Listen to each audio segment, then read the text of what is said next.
Hello, everyone. Welcome back on in for another segment on hand lettering illustration with my guest, Rhianna Chan. We're going to be picking up where we left off yesterday. Hope everyone's having an awesome Tuesday. Let us know where you're tuning in from. Let me know how it's going. As usual, we got a full day of streams today. We had a few in the morning here, and then we have a few more coming up.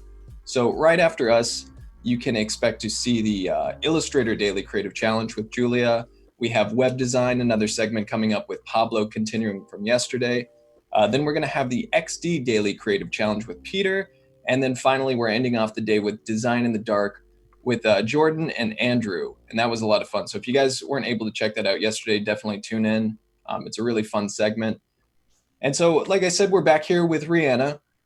We did a little bit of work yesterday. Rhianna, let us know what you did yesterday and what you plan on doing today. And of course, introduce yourself for those who weren't able to catch the stream yesterday. Yeah, totally, Sam. So like Sam said, my name is Rhianna. I am a graphic designer and illustrator based in Austin, Texas. My work primarily plays a lot with color, with type, and obviously hand lettering. So with that said, I'll kind of do a recap of what we did yesterday if you missed the stream. So we started in Fresco, where I kind of laid out the sketch for what I wanted to do. It's kind of a tedious process using grids, lettering guides, and everything. But eventually we come to this sketch, the one in pink that I created. Let me get rid of the other text that we created. So I had this to guide me, imported it into Illustrator. And yesterday we had some fun with the pen tool, creating some of the letters. So we were able to have some fun. And today we're just going to hop back in, get started, and continue lettering. Very nice. We're going to get with it today. Get with it. And also welcome on in, everybody. You can see a lot of familiar faces in the chat as usual. Ahmed, Cornell.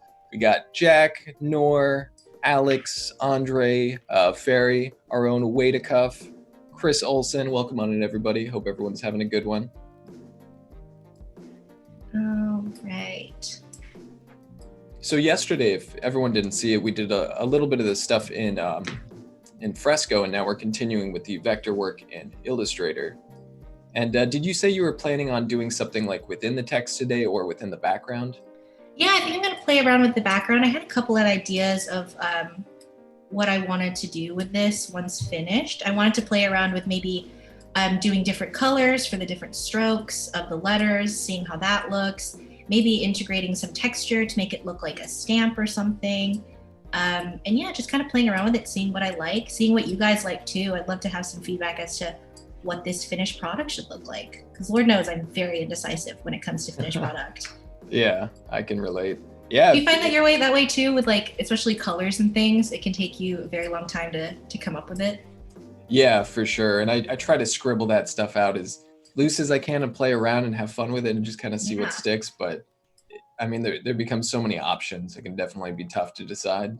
I know. I think that's one of the beauty of doing it like analog, like doing it on pen and paper, is that you're kind of limited to whatever colors that you have. But once you transform it to like digitally, then the world is really your oyster. Yeah, that's true. We were talking about that a lot yesterday in terms of the benefits and the options you get from digital. And I think I didn't really say it yesterday, but color is definitely one of those because it's so fast and easy just to have a selection of your design and just throw different like fill buckets on it or brush strokes or just try out different design options really quickly with color. Yeah, definitely. And I think that's why I like turning, especially my hand lettering, into vectors, because it's so easy to change the colors of vector illustrations so that you can really play around with it until the day is done. Yeah, and that's definitely a fun part. I think with traditional media that can be potentially tedious. Oh yeah. But digital, it's one of my favorite parts is just trying out different color schemes. It's so fun. And like if you use a color wheel and everything, you can discover colors that you've never used before. Absolutely. Which is dangerous because then you're like, ooh, I'm gonna discover more. And then you're like 6 hours in and you're like, you've done half the piece, but you've created 6 million colors, which is super fun. Yeah, for sure. Do you have like a go-to color scheme that you revisit all the time? Not really. For a while, I was really into, I had like a palette on Illustrator where it was like mainly pastels. So I was really into that. But now I'm kind of switching my color palette up. I don't know if it's like for the season or if I just got really tired of using pastels. But I've been kind of trying to build up a new color palette. So I don't really have one that I've been frequently using right now. I'm just kind of experimenting with like the color wheel and stuff, which is fun.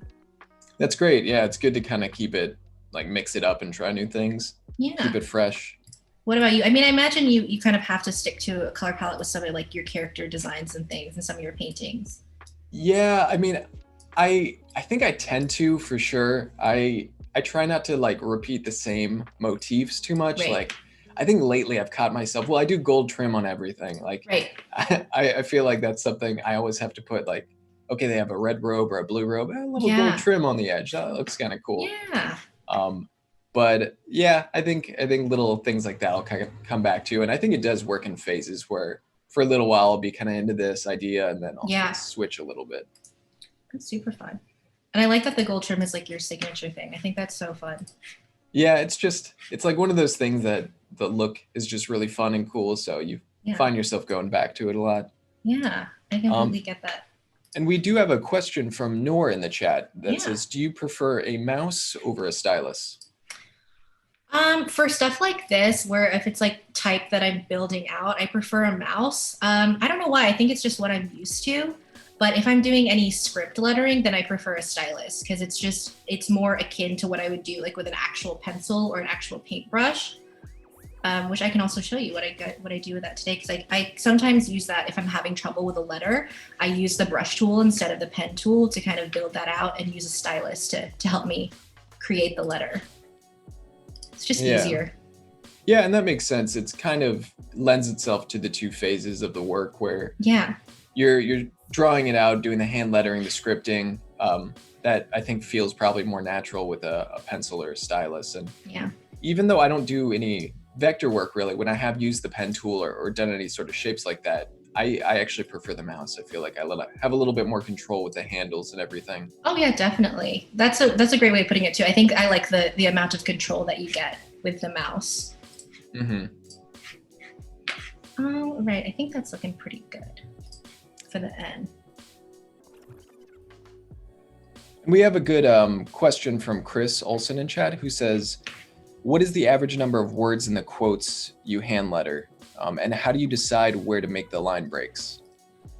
Oh, that's a really good question. I usually, if I'm doing like a digital graphic or a square graphic, I kind of try to limit it to maybe 6 or 7 words, just because that's what I think looks best as far as fitting in a square format.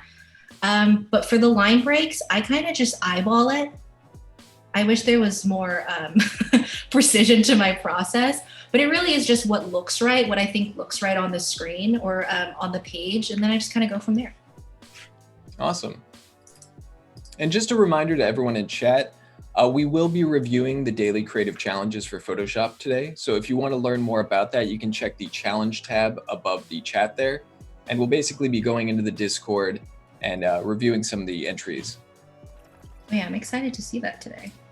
And if anyone isn't familiar with the Daily Creative Challenge, we have those for Photoshop, we have those for XD and Illustrator, and it's basically this little 2-week challenge for each one where you just go over a new challenge each day. It's great for getting into it. It's great just for practicing. So if you're not familiar with those, definitely look into them. They're a lot of fun. Yeah, there's some really fun prompts in there. Yeah. And there's like some good themes too, like from week to week, a lot of times the themes change and the ideas change. So I've joined a few myself, and it's always great because each host that we have I think has kind of their own specialty that they do. Mm-hmm. And so I've definitely picked up like little things here and there that I was like, I didn't even know that existed. Yeah, that's the thing too. Like we were talking about yesterday, like discovering new things within like the tools and stuff that you normally use. Yeah. Really good way to pick up new tricks.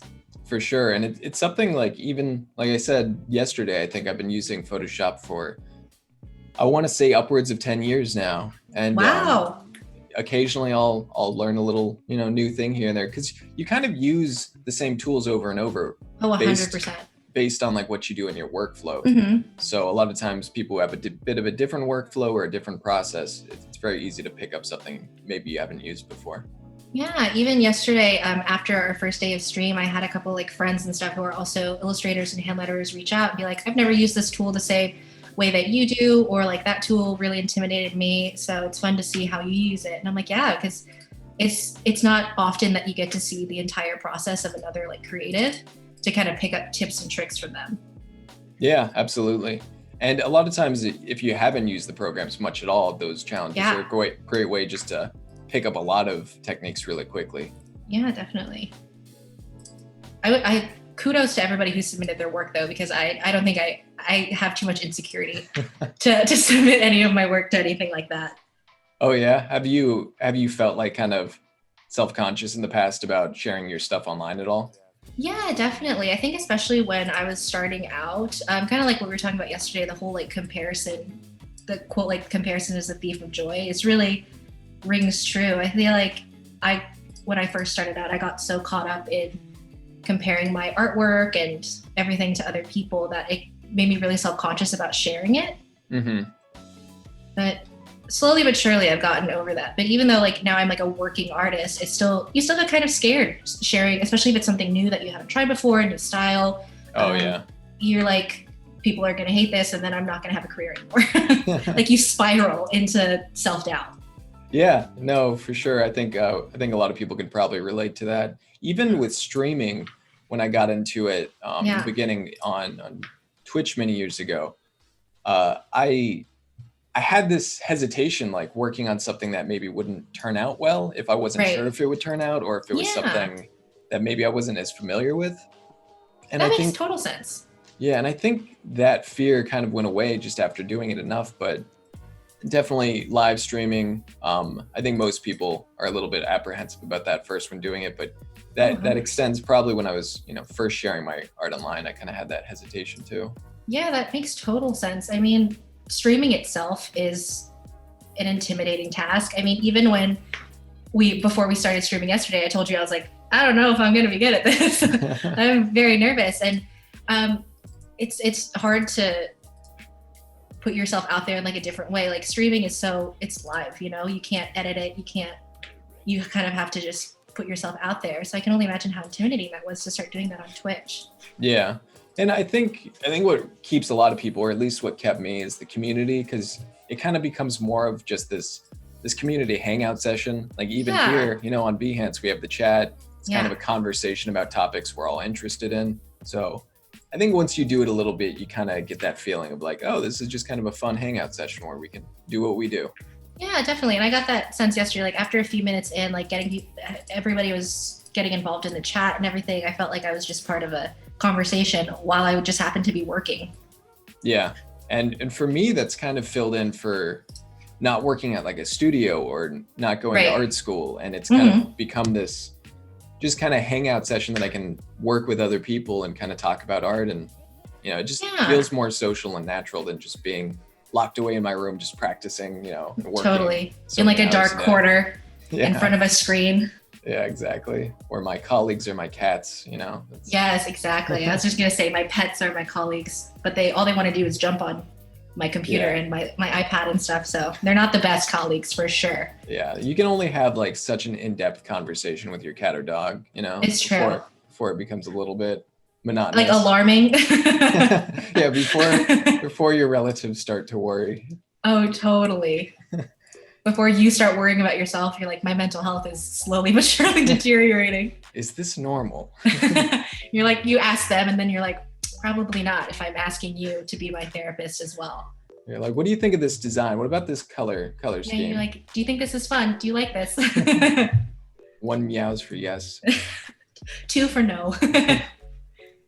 All right. So now that I have the first kind of 3 words done, like I said, I've been using primarily the pen tool to kind of get these built out.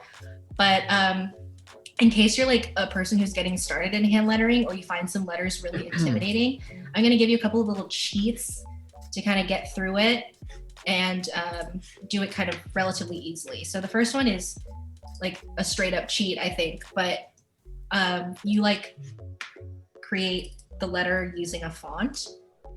So, and you find something that's relatively similar. So not this one for this kind of serif type that I'm going with, but let me find one that works.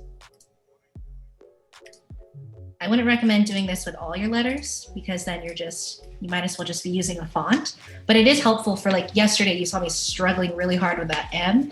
This would have been like a helpful tool to kind of maybe not spend a solid 30 minutes trying to build out one letter. Yeah, for sure. If you can kind of get something that gets you most of the way there, it's probably a huge help. No, I'm going to try to find something with a curve. So this is pretty good. I can manipulate this. So you just take this and instead of using it as a text, you're going to go over here to the quick actions guide and just do create outlines. So then it becomes just like a vectorized illustration. And then you can kind of I use the curvature tool mostly to kind of build it out to what your sketch looks like to make it a lot easier for you to do. I should have maybe chosen something a little thicker because I think this might take a while to build out, but alas, here we are. Well, it's great that Illustrator allows you just to kind of take a standard text there and then has all these handles for you to just manipulate because that gives you a great base to work with for a lot of purposes. Definitely. And it saves you like a lot of time and struggle trying to build something out on your own. Yeah, and I imagine it helps if something already has like a nice curve going on or a certain shape that you like, that then you can just kind of make it your own a little bit. Yeah, exactly. Which I think when I started out, when I was doing hand lettering, I was like, oh, that's just cheating. But I mean, it kind of is, but at the same time, it's also helping you learn the structure of that letter, which I think is the hardest and most intimidating part of hand lettering is like the structure of everything. Because especially if you're doing like what I'm doing is like a serif type, everything is so precisely structured that if you get something wrong, you can tell just by like first glance. Yeah, definitely. That makes sense. And it's kind of funny how people view certain things as cheating.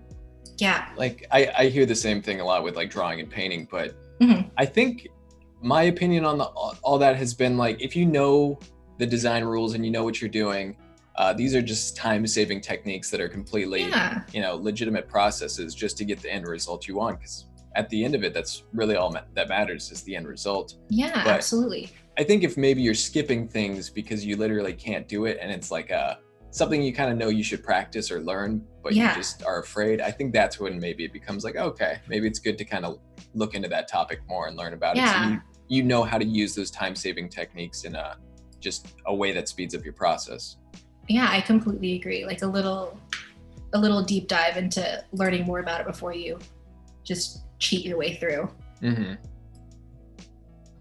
Also, Elizabeth in chat mentioned, I forgot to say the second Premiere Pro challenge. So Premiere is having another daily creative challenge if anyone is interested in that. And that's something that's a little bit more new than the other ones. Oh, that's fun. I haven't used Premiere Pro in so long. My degree that I have in college is in film. So I haven't used Premiere since then. Oh, very cool. Yeah, I used to play around with After Effects and Premiere a lot. Fun. Before I found art, I did like little special effects videos on YouTube and that kind of stuff. That's so fun. It was kind of one of those things that I was trying out before I really found what I wanted to do. Yeah. Did you kind of have a similar thing? Because you said you went to school for film? Yeah, I kind of, I had I got my degree in film and then I had started working in the industry a little bit as I primarily worked in screenwriting and directing. So I worked as a reader, a production assistant and stuff. But as I was doing that, I kind of realized that the industry wasn't for me. And so I started kind of experimenting. I knew how to use Premiere. I knew how to use Photoshop a little bit because I created like a couple of marketing tools for some pieces or some like films and stuff that I was working on. And then I really enjoyed doing that. And then I started teaching myself more about Photoshop and then more about Illustrator as I wanted to get more into vector illustrations. And then just kind of decided that I wanted to be an artist instead. Interesting. It kind of worked out. Yeah. Yeah, that's cool. I mean, I think sometimes you kind of have to go through that journey of trying different disciplines, different crafts before you really find the one that kind of clicks with you. Yeah, and like the world's like, time is such a funny thing. Like you can be using one tool just primarily for a small part of your job, and then all of a sudden your time becomes consumed by learning that trade, learning that tool, and then it becomes your career. Yeah, for sure. Very natural transition sometimes. Yeah. It really leans into time is an illusion. Yeah, I mean, man, it seems like yesterday that I picked this all up, and over 10 years have gone by, and I'm just like, oh, okay. Yeah, that's crazy. Wild. Have you found a lot of changes as far as like your process and stuff now that you've gone digital in the past 10 years? I think once I kind of decided on what I wanted to do with drawing and illustration, I was heavily drawn towards concept art for like games and film and that kind of stuff. I think once I kind of set on that, it was a pretty clear path, or pretty clear direction, I should say, at least. Yeah. It's taken me a lot of different places, but I think what I wanted out of it and what I wanted to do was pretty clear. Of course, my style's changed a bit here and there, but for the most part, I'd say it's been pretty straightforward. Oh, cool. Have you found your styles fluctuated or changed much over time? A little bit, yeah. I think when I started out, like I mentioned yesterday, I started out as a calligrapher. So I think my style was very much informed by that, by like the calligraphy style script and simple type. But as I started to learn more and kind of lean into what I like as far as the art that I like to see, then it kind of changed more into me working with like retro style type and different forms of hand lettering and getting more into like classic graphic design. And that was kind of just I suppose, a natural transition from there. Yeah, that's really cool. And I think it's nice how a lot of those things tend to build on each other. Like, yeah, naturally the skills kind of inform one another and lead to one another. Yeah, definitely. Even with film, it's been like, it's pretty relevant to illustration in terms of composition, storytelling, all these different things. So a lot of times these skills that you learn, they carry over. That's what I like to say when people are like, do you feel bad that you're not using your degree? And I'm like, well, actually I am. Yeah. Because it taught me so much about composition and color theory that I use in my work today. And a lot of my work is focused on like empowering like marginalized people. And that's after a large portion of the program at the school I went to, UT Austin, is focused on media studies. And you focus a lot on like diversity and representation. And so having a big background in that, my thesis was actually about representation in the media. It kind of like art translates to the media. So it kind of has informed my work that I do today.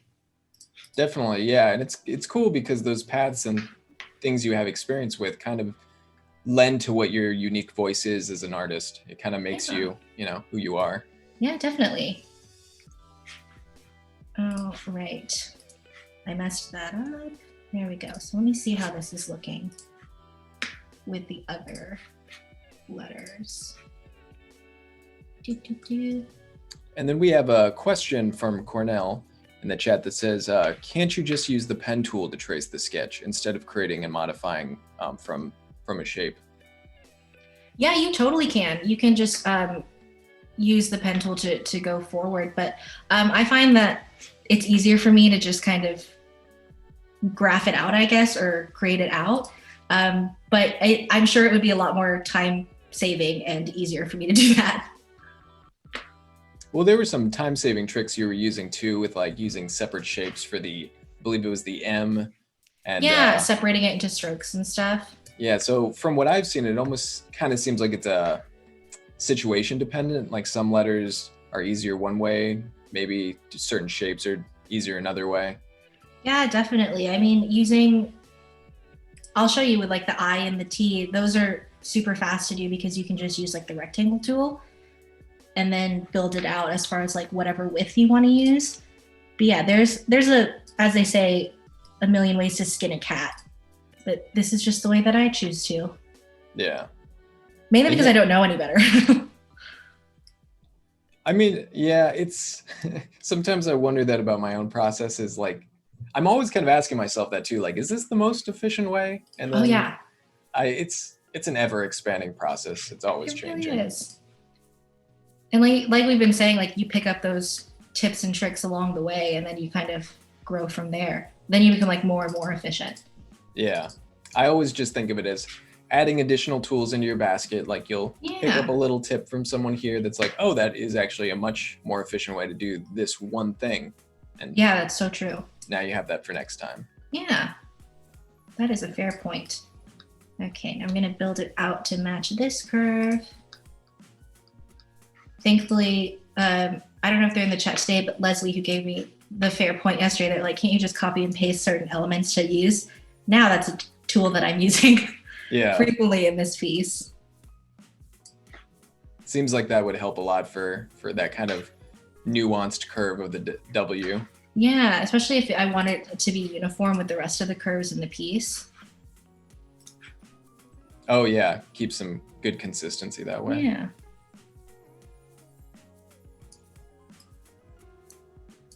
I like how half of my face is cut off now that I'm like very close to my screen. I noticed that on my own stream. Sometimes I kind of lean in a lot or just get really into it. There's only so close. Like I'm not at my normal desk today. I'm at to connect to Ethernet, I kind of have to sit on the ground here. So I can get closer to my screen than normal. So I'm really taking advantage of it. Gotcha. I saw this funny tweet by Howard, who runs a lot of the Adobe XD streams. Mm-hmm. And it was something like just how designers, you're always tilting your head a little bit or like looking in or stepping back. And I was laughing when I saw it because like that's so true. I know just that day I was doing this thing where I'm leaned back and I kind of cock my head to the side slightly. And I don't know why. It's not like it has a noticeable difference, but it's almost like I have to see it from a different angle or something. I do that all the time, that specific thing where I'm just like looking at it from a distance. Like it doesn't help at all, but it gives me, I guess, a certain perspective in my head. It feels like it does somehow. Yeah, it feels like it helps me see it differently, for sure. Even like if I'm working like on my iPad, like if I am using a stylus, then Lord knows I am rotating that iPad every 2 seconds, trying to get a new perspective on it. For sure. Giving myself a headache in the process, probably. Well, I definitely make good use of the flip tool in Photoshop when I'm drawing because it helps you see an image from like a new perspective. Is that a technique that's used at all with type? I mean, the letters would be all backwards at that point, so I don't know if that would help. It is with the letters that like have a similar curve. So like for this W that I'm doing, the flip tool is really helpful to kind of make sure that they're the same, like they're on the same level and that they're kind of as symmetrical as I can get them. So yeah, I do use that sometimes if I'm doing, especially if I'm doing like a rasterized illustration in Photoshop or rasterized lettering in Photoshop. It's a lot more helpful because I don't want to pixelate it too much by moving it around or like resizing it. So that flip tool comes in handy for sure.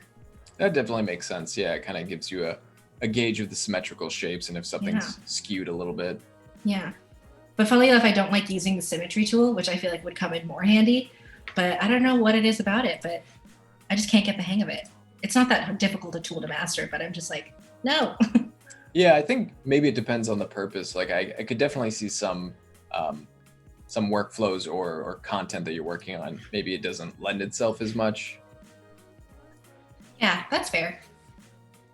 Got rid of the guides. There they are. This is the exact point I'm making. Like I was making the curves and I wasn't even checking to see if they were lined up.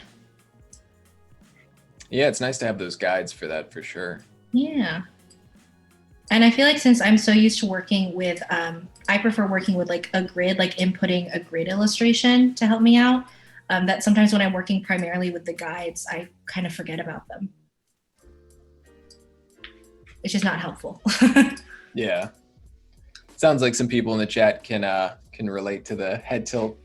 Yeah. Oh, It's one of those things when I saw it, I was like, I guess I'm not the only one. It's probably a common thing.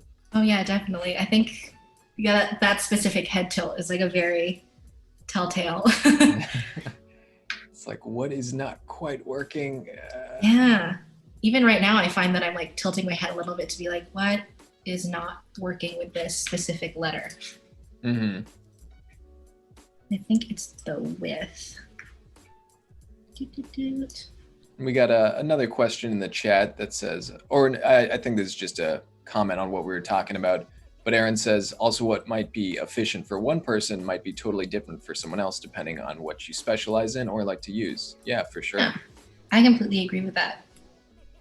And I think for me, it's even changed over time. Like Yeah. a certain technique or way of thinking about something when I was maybe like a year ago didn't really seem like it worked, didn't really seem practical to me, but then I approach a similar thing sometime in the future, and I guess you have additional experience, you have additional perspective, and you're like, actually I can make good use of this now. Yeah, and I think that like additional perspective is everything too, because you can be using one tool the same way for like years, and then just all of a sudden your perspective changes, and then your process changes. Mm-hmm. And I've always kind of recommended people embrace that. I know when I first got into drawing and painting in Photoshop, I was super lost.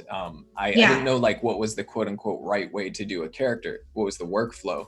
Yeah. And I remember emailing this artist that I really looked up to and I liked a lot. And he gave me advice that was basically like, you never stop learning, you never stop changing your process, you never find the right way. There is no real right way. It's just, it's always evolving and changing, like based off your experience. And it's something like I remember to this day, because I found that's completely true with me. And I remember thinking like, well, if he says that and he's like crazy good, it must be true. Oh, totally. That's a great piece of advice. Another great t-shirt. Yeah, definitely. Yeah, it was just one of those things that was kind of an eye-opening moment where I was like, oh, okay, so there's no perfect way I need to do. I just have to find what's right for me. Yeah, you have to find your own kind of perfect way of working.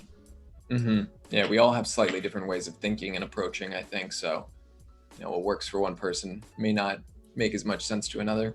Yeah, and I think we'll find that even when we do like the design spotlight and stuff later, like it's the same prompt, but people do it in the completely different ways. Mm-hmm. Yeah, that's always, I think, fun to see about those challenges, how different people interpret them. Mm-hmm. Okay. This serif is looking a little wide, so let me adjust it. And a great tip that I usually use if I'm doing a serif type, but since I wanted this to be a little more curved, I didn't quite embrace it. But you can always use the polygon tool and kind of reduce it down to a triangle, and then use that as your serif. Oh, interesting. So that they're all uniform and they're all like straight. And then you just kind of edit it to be like a right triangle. Don't do that. I don't know what I just did there. Yeah, you kind of edit it to where it's a right triangle. You make it whatever width you want it to be.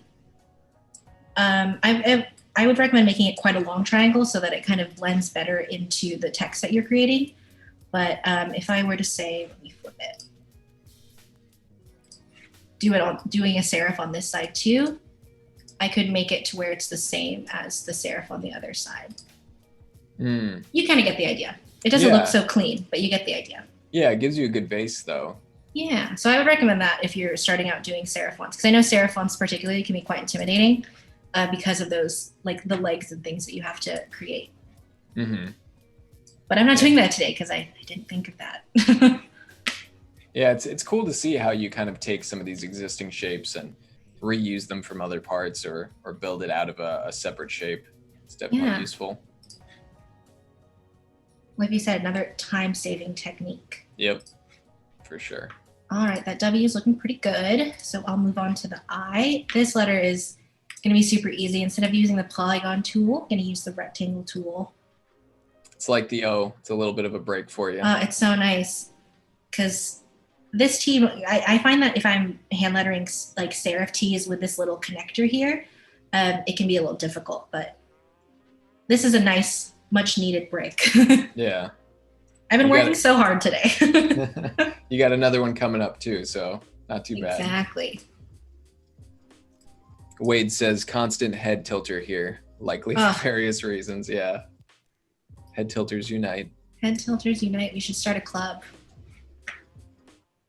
Aaron says flip tool also helps me with lettering because it allows me to see it more as shapes in my mind.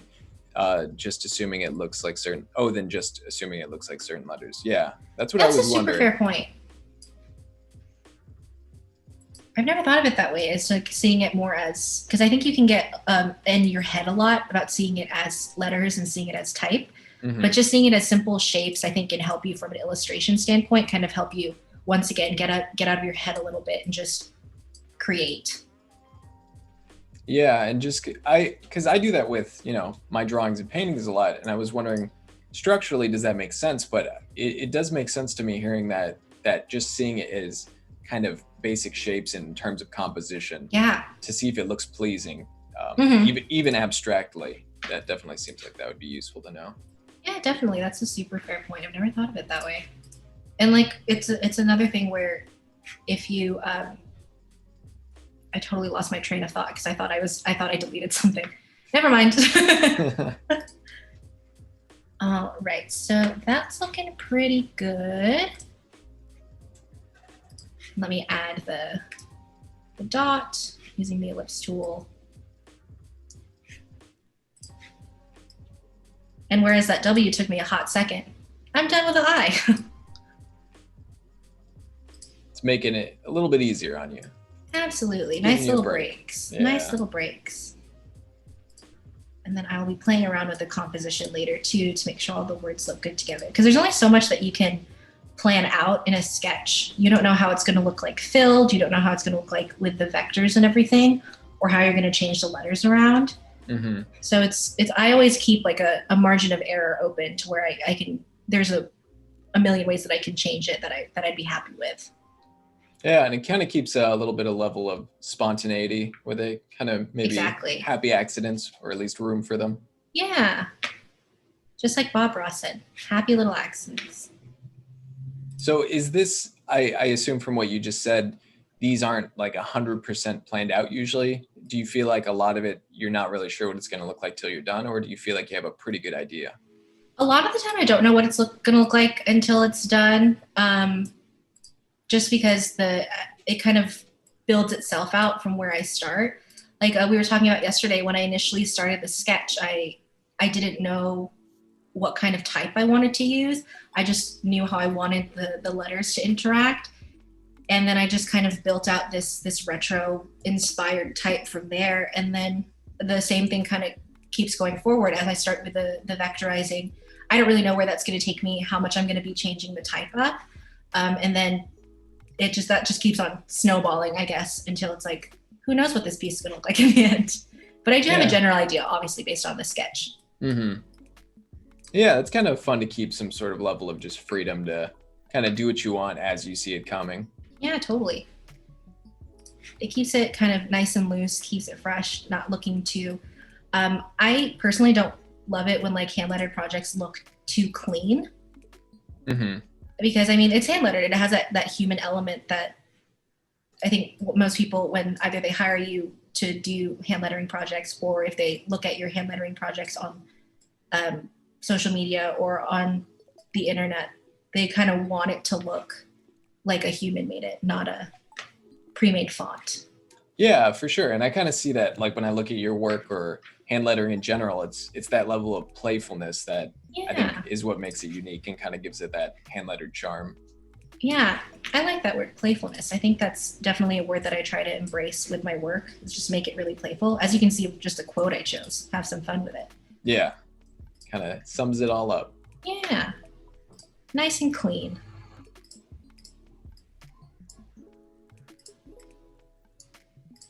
So have you ever done any designs that are 100% traditionally hand lettered, or is there always a digital component in your work? I when I was a calligrapher and stuff, I used to do some like wedding signs and stuff where everything was completely done by hand on like paper or board or whatever. Um, and I find it takes a lot more time Hmm. than any digital project because, like we said, there's so many time-saving techniques. You can copy paste, you can undo really quickly, you can erase.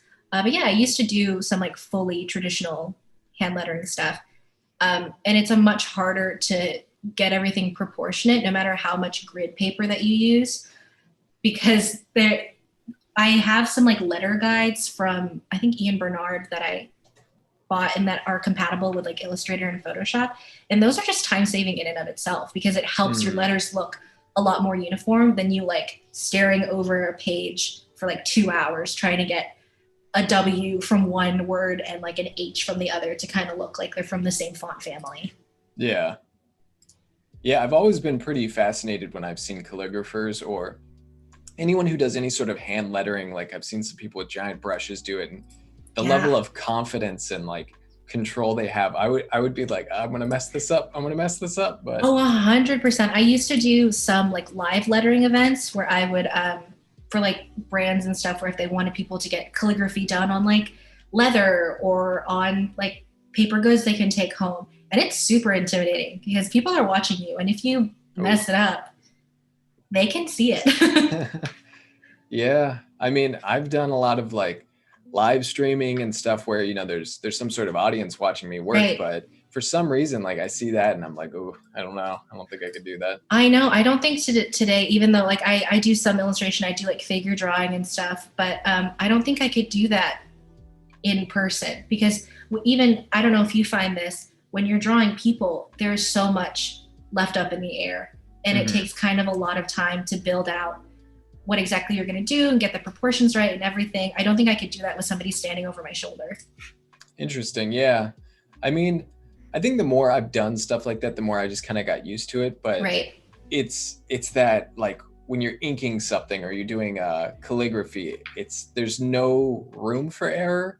Oh and yeah. and for me, if I'm drawing, even if I'm doing like figure drawing or something, there's a lot of like I can sketch it. If it doesn't really work, smudge that out, try it again. Yeah.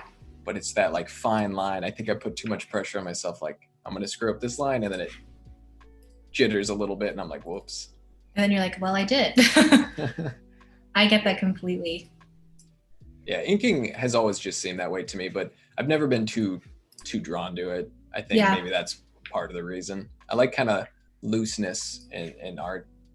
Yeah. I think it's more fun that way. And you don't get quite so like you said, like insecure about it. Yeah. Yeah, and it's always fun like when it doesn't have to be perfect. We were kind of just talking about that with how much, you plan out your work or how much is open to interpretation as you're working. And Yeah. I find that it's a lot of fun just to kind of give yourself time to sketch something loose, to kind of see what comes out, to do pieces that you're not going to commit like a week to. Yeah, Um, 100%. but I find like when I am committing to an illustration that will maybe take me like a couple weeks or more, Hmm. I think that's when I kind of have to plan things out a little bit Yeah, that's more totally fair. seriously. Yeah, I think it depends on the scope of the project too. With a lot of my personal work, it's not very planned out at all. But if I'm doing something that either is like a very long process personal work or if it's client work, then that's especially when I put more thought into the planning process. Yeah. And I've always found that with traditional too. Like if you're doing traditional painting, you kind of have to plan it out a little bit more just because you don't have those move tools and the Yeah, resize tools that I probably rely on too much, but honestly, same. they're just what makes digital so great for me. Yeah. And I guess it kind of bridges the gap actually. It kind of gives you that freedom to be loose and free and maybe not plan it out 100%, Yeah, but I figure it out agree. as you go without any real consequence. Yeah, without like all the inhibitions that could come with like doing things a little more freehand. Hmm. And I think both are useful skills. Like I've found I've definitely gained some from having to plan things out a little bit more. Yeah. But it's nice to keep that looseness about it as well. Yeah. trying to get this. This tea is this. I find serif tea is a little difficult because of this connector right here. So it is giving me a run for my money. Yeah, I saw this tea, I think had a little bit of like asymmetry. Was that just an aspect of the sketch or was that the style of the tea? I think that was just an aspect of the sketch, but I'm deciding to roll with it because I like the way that it looks Yeah, rather than having like a perfect looking tea. I was thinking that too. I kind of liked the balance it had. Yeah. But it does become more difficult to, when you're kind of constrained to, at least with this style, I feel like I'm kind of constrained to having very tight, clean, straight corners. Mm-hmm. It kind of makes it difficult to do some of the curves that would traditionally be going with this type of serif tea. In hindsight, it might have been easier to not have these separated by stroke, but I'm playing around with the idea of separating colors by stroke in the final product, so I have to kind of continue doing that. So I created this mess. I did this to myself. And now I have to live with it. Is there any sort of function in Illustrator with these shapes where you could make like a square and then use a circle to cut out of it? Is that something? That's a good question. I have no idea, actually. I've never experimented with that, but I'd be curious to know if anybody in the chat has any idea, because if so, that's super helpful. Because my brain was basically seeing this part as a square minus the T bar off to the right, but with that would be super helpful to have like a little cutout of like an ellipses right here. Yeah. Then it would make it even. You're so right. That would have been super helpful. I've been trying to mock up some like UI stuff in Photoshop lately since I don't. Oh, cool. You know, I'm trying to learn XD. And I've used Illustrator before, but I'm definitely not super experienced with it. So I do a lot of things that would probably be better done in other software in Photoshop just because I'm so used to it. So I've found myself to get like structural shapes. I've been doing a lot of combining shapes and then cutting out with shapes. So I think my brain is just tuned into that right now. Yeah, I mean, that's a super helpful way of looking at it too, though, because then it just kind of breaks down the illustration a little bit. Mm-hmm. But that's funny because I use Illustrator for a lot of things that I should probably be using like Photoshop for, because I'm so used to it. Or like because I find that a lot of like the client work and stuff I do could probably be better suited to using InDesign or something. But I'm just very stubborn to using Illustrator because it's what I'm used to. Yeah, well, sometimes it's nice, like if you have like 90% of your process, that's probably best suited for the software you're using, and maybe 5 or 10% maybe better in something else. It's nice when that software can still do that thing and you don't really have to break up the workflow or anything like that. Yeah, that's a fair point. Thank you for justifying my stubbornness. I think I'm justifying it for myself too. Exactly. Like, no, this is okay. Like, no, you're totally right. You're totally fine. Okay, I think that's looking pretty good. Let me get rid of the sketch and the guides to see how that's looking. Chat is actually saying you can do that. Wade says you can absolutely do that. Marla says yes with Pathfinder.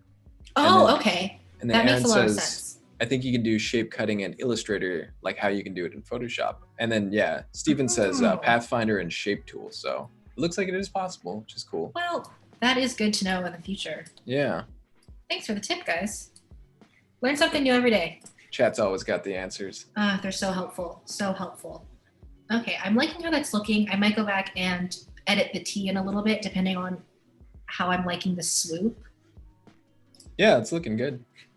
Oh, right. I think I might try. That might be too wide of a swoop. Oh, and speaking of chat, sorry.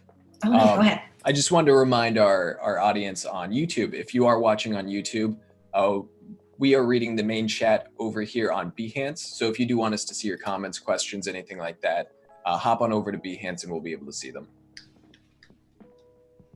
Ooh. Sometimes I zoom in far too far and I'm like, where am I in this composition? All right. The beauty of copy and paste. My favorite tool. The best tool. I think I have a lot of favorite tools, but it's 100%. Yeah, what are your favorite time-saving tools? Whew, yeah, copy and paste for sure, because I use that all the time. The moving and resizing is I still see as like the number one thing that separates digital from traditional that helps me. Um, 100%. Undo, of course, but that's a given. Oh yeah. Um, I really like some hotkeys I use all the time. I flip my canvas all the time. Mhm. I have this little grayscale value check that I do with a hotkey in Oh, that's Photoshop. helpful. That's super helpful. Yeah, definitely. If sometimes the colors can be a little overwhelming. So if you just look at what your values are, that helps. I love the warp tool. I use that all the time. Oh yeah, that's a fun one. I use it to like if I need to tweak my character's arm a little bit or the pose or just the Yeah. shape of something. It never needs to be like structurally perfect, mathematically Mhm. perfect. So the warp tool, just little tweaks here and there. Um, I think those are probably the big ones for me. How about Yeah. you? I find that mine are mainly like hotkeys, like learning keyboard shortcuts to get to the different tools is mainly what saves me a lot of time. So like using P if I need to go to the pen tool, plus minus for like adding or minusing anchor points. Even like command colon for like getting rid of and reappearing guides, which is what I'm doing right now. I think is some of my most time saving stuff. And like grayscale, I like using grayscale a lot because Oh even yeah. if I with a lot of my hand lettering stuff, I start out in black, as you can see, black and white to make it a lot easier for me. But if I'm working with a file that's already in color, it can, like you said, be overwhelming. So sometimes I kind of revert back to that to just see the values and work from there. Yeah. And I think that's a great tip in general for anyone in chat or anyone who's learning software. When you start learning those hotkeys and those shortcuts, it really speeds the whole process along so much more fluidly. So Yeah.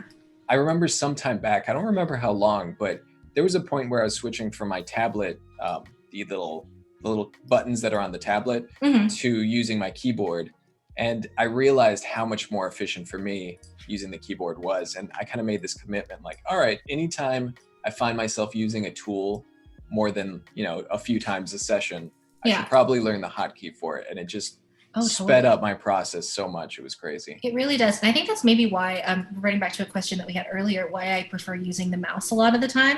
I think it's because I'm so used to also using the keyboard shortcuts, and using the mouse in combination with the keyboard shortcuts is a lot more intuitive than using like a stylus and then switching to keyboard shortcuts, Hmm. because it really speeds up at least my process. Yeah, that definitely makes sense. There's just so much that's accessible from the keyboard with Yeah, it just one really hand for is. me.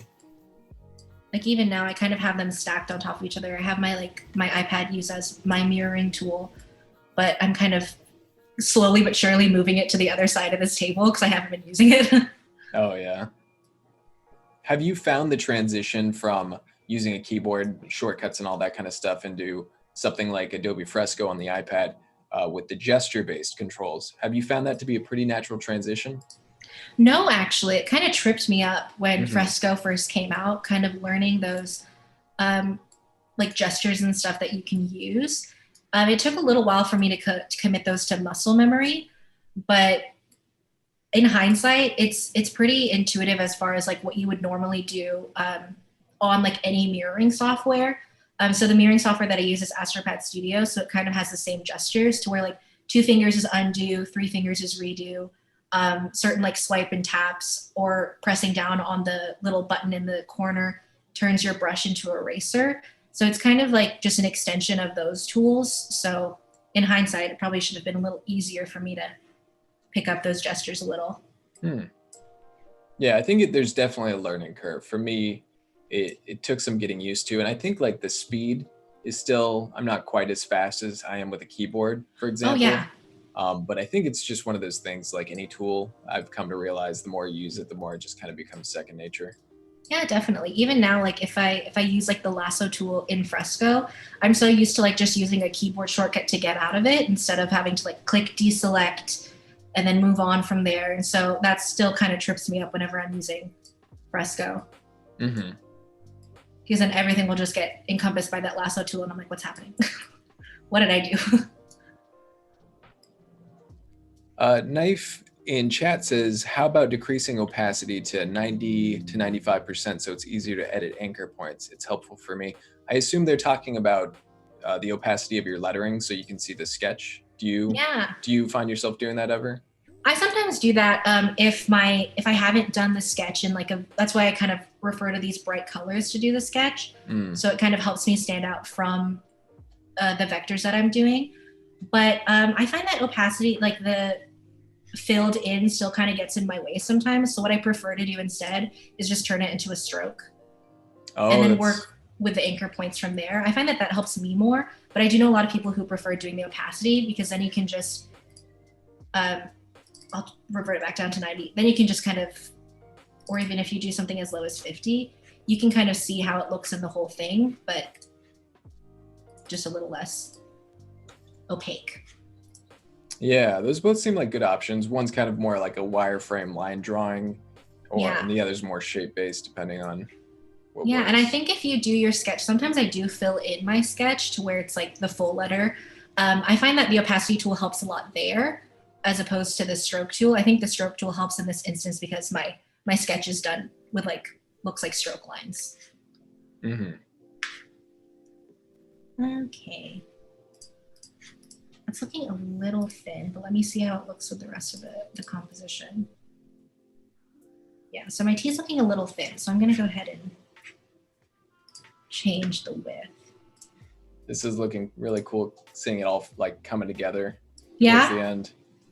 Seeing it from sketch to here. Yeah, I mean, it's one thing to see like the line drawing, but it's always for me, like when you can start seeing the bigger shapes, the real opaqueness of it, that's when I really get the impression of it. Yeah, it is really gratifying to see it go from like that, I was gonna say measly sketch, but you know what I mean. The humble sketch. The humble sketch to like the whole filled in letters and everything. It really does look like a big change, even though we're using that sketch as a tool to create these. Yeah, there's always those stages where it really starts fleshing it out and coming to life, and that's always exciting to see. Yeah. All right, that T is looking good. I am happy with it. Let me group all those together, move it a little bit to kind of match up. And then I'll show another little tool that I used to use a lot when I started hand lettering, which I will now be going back to my stylus, my Apple Pencil. Okay. So I like to use the blob tool and kind of, I'm gonna move my keyboard now so that I can I have a stand for my iPad and I write at an angle. So I keep my paper at like a 45-degree angle and then write from there. So it's helpful to be able to do that on my iPad. Let me zoom in a little bit.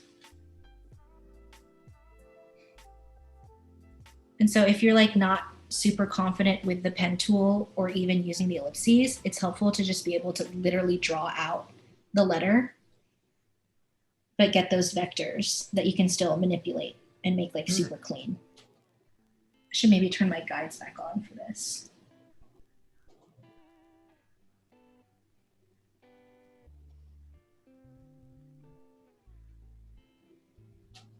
Then you're just kind of drawing, which is fun. Yeah, for sure. And I would recommend, if you are doing this, to use the blob tool instead of just the paintbrush tool, because if you use the paintbrush tool, it'll separate every stroke that I do into its own path, so it won't be a cohesive letter. Oh, okay. That's a good tip. Because I've done that before to where especially for a letter like this, where it has like many different curves, it's broken up into like 6 different paths, and then I'm like, great, now I have to edit all of those together. Yeah. To create something that looks a little cohesive. It's nice to keep it simple, more manageable.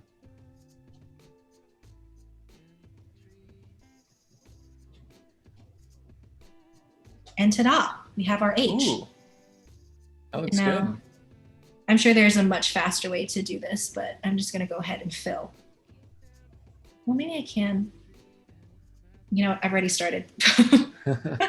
I've committed to this. I've committed, we're doing it. Let me see if I can maybe just make the brush bigger.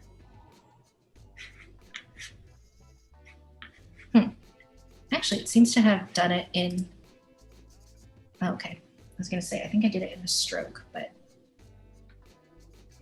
it did not. And just a reminder to everyone in chat, we have about 29 minutes, it looks like, until we're going to be going over the daily creative challenges. So if you want to submit for those, if anyone has a challenge ready, definitely feel free to put it on the Discord. If you want to know more info, you can check the challenge tab up in the top right above the chat here, and it will kind of tell you where you can submit those. Drawing so smooth. This is from Knife in chat. Drawing so smoothly with the brush tool and with a mouse. Wow. Are you using the tablet at this point? I am using the tablet. Oh, I wish I could be this smooth with a mouse. That'd be amazing. No, I'm using my tablet now. I know I've tried many times if I'm too lazy to get my tablet and use it as a mirroring tool, but it never comes out quite this clean. Thank you for your confidence in my skills. The mouse master, yeah. It's very difficult to get hand-drawn smooth curves with a mouse. Oh, sure. Totally. Because then everything ends up looking like, if you were here yesterday, what it looks like when I start out with the pen tool. It looks super geometric and not exactly what you are going for. Which you can always manipulate if you only have a pen tool or a mouse available to you and you want to use the brush tool or the paintbrush tool, you could always do something that looks super geometric and then manipulate it from there using like the curvature tool or live corners. Yeah, I think there's great options like that when you are using the mouse, because starting with that geometric form and then being able to manipulate handles to smooth it out, like for that kind of stuff, I like to use a mouse. But I think when it comes to anything hand-drawn, that's where the Apple Pencil or the tablets come in handy for sure. Yeah. Even though this is taking me a hot second to fill in.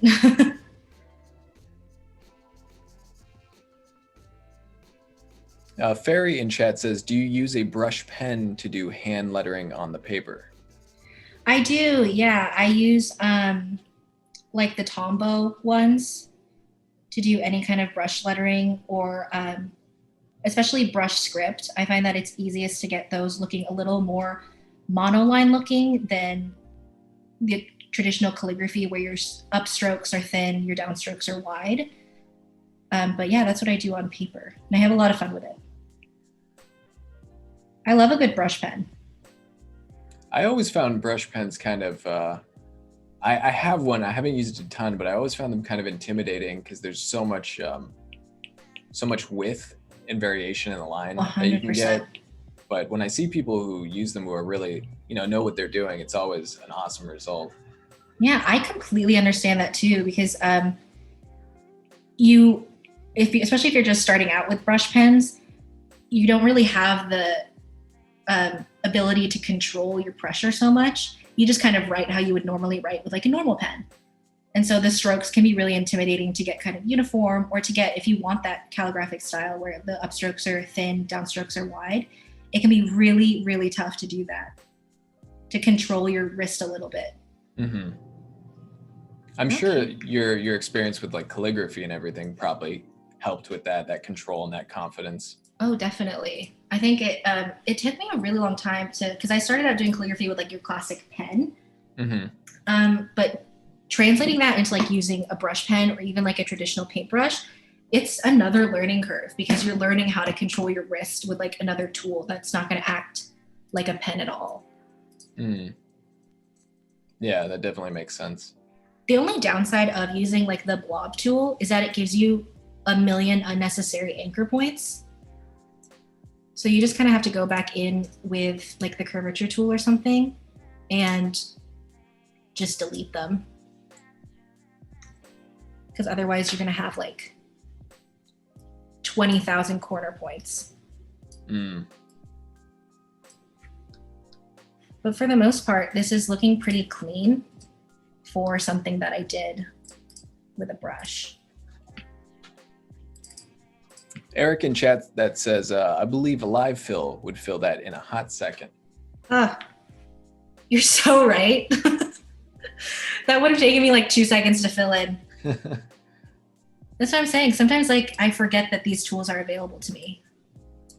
And then I'm like, I'm going to do it the hard way because it's the only way that comes to mind right now.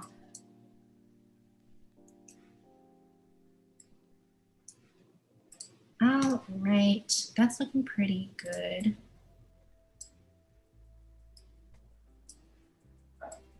clean that up.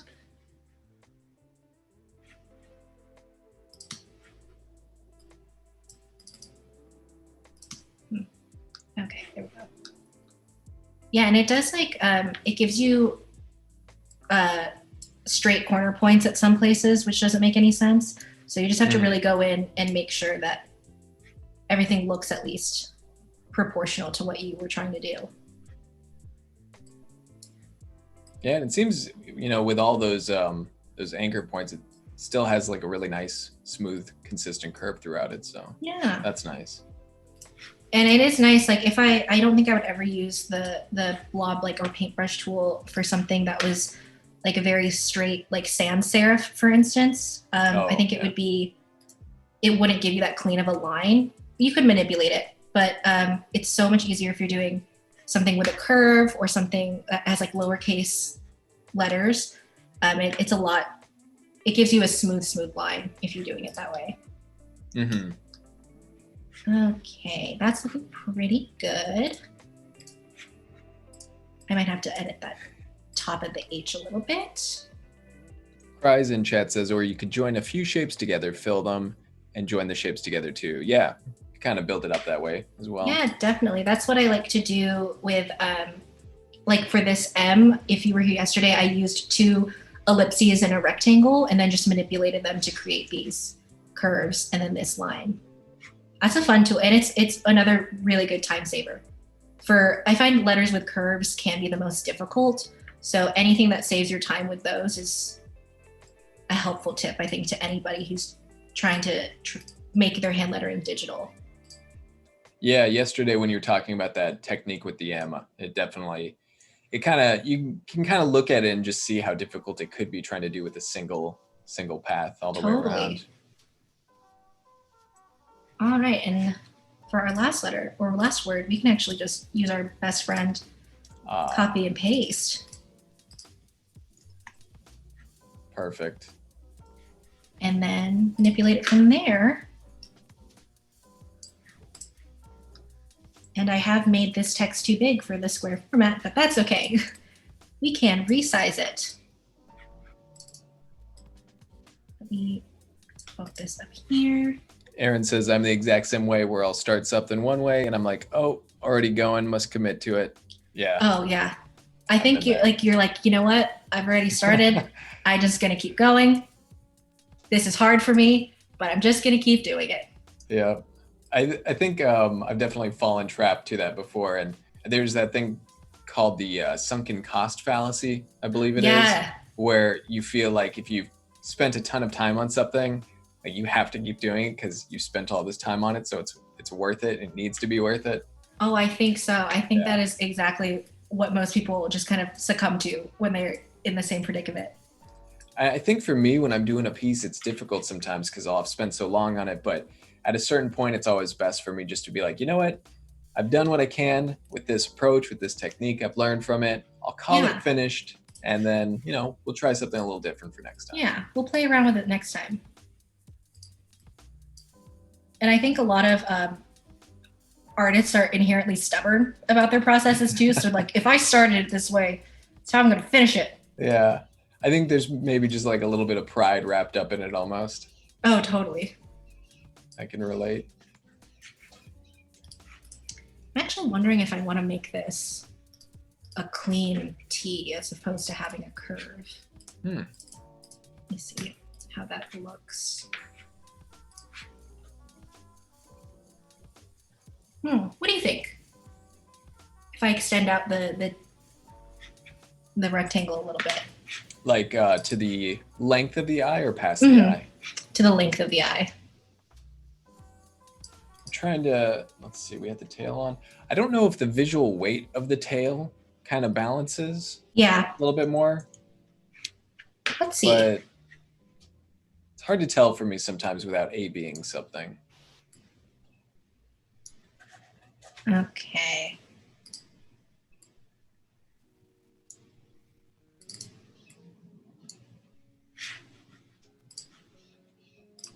Let's see. Okay. I'll clean it up, but what do you think? Yeah, I like that. Okay. Is there I like it too. Are you putting a period at all, or is it just the text? I don't know. I don't know if I should put some sort of punctuation, if that will make it feel complete. Let's see. Visually, I'd be curious to see how that looks, like compositionally. What do you think, chat? Yeah. Let me know. Help me out. This is where I always get stuck when I'm like doing finishing touches or subtle changes, where you're like tweaking opacity from 90 to 70. Yes. That's where I'm always like in my head too much, and I'm like, this is the kind of thing that can get you caught up in your head for like days. Like you can be working on a project and the technical part of it is done, but then all of a sudden you're like picking colors, and then you're like, well, this is my horse to die on. It's going to take me 7 days to figure out the color palette. Yep, been there a lot. Aaron says, I think I like the longer tail/curve more, but totally your call. Head tilt. That's what's happening now, Aaron. Oh, I didn't even realize it. I think it's when you get to like the final stages of the piece, especially where you're like doing the head tilt, like putting your head back, kind of trying to get a different perspective on it. Absolutely. That's so funny. We've been talking about it and I didn't even realize that I was doing it. It's just such a natural part of the process. It really is. I think I like the way that it looks as a clean line. And I think I like the way that it looks with the punctuation as well. I think it gives it a nice finality to it. I say we go for it. Let's do it. Let me just have some fun with it. Just have some fun with it. Okay, so, let me combine these. Getting to this point, I was curious if you ever have a hard time calling a piece finished, or if that's something you feel like you struggle with ever? I struggle with that so much. Even yesterday after we got off the stream, I was like very tempted to go in and like tweak a little. Thankfully, I controlled myself because that would have been rendered my entire work today pointless. But it's hard for me to call a piece complete because there's 1,000 different things that I could do differently.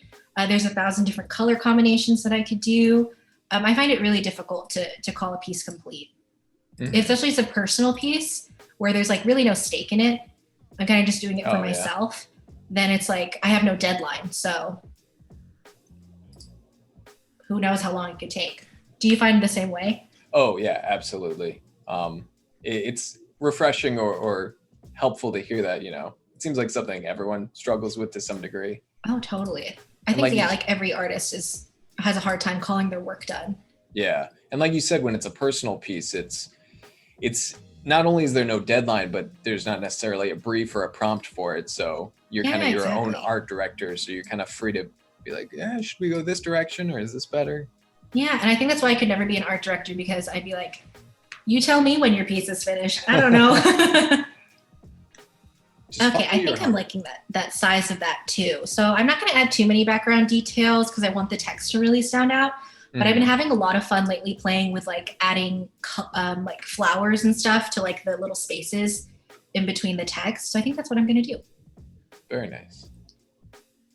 And using the polygon tool and then using like the up and down arrows to add sides is one of my best time-saving techniques. Yeah, that's great. And then if you click on Command and press your mouse in, it can make the points longer or shorter too. Ooh.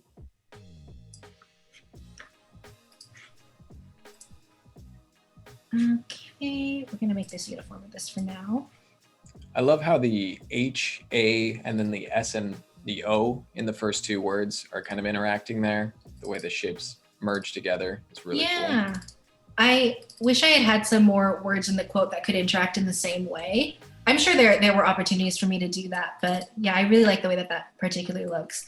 I think that's why I kept on this like same lettering path when I first started doing this sketch, is I really liked how those words interacted. So it's like, I got to keep doing the same style.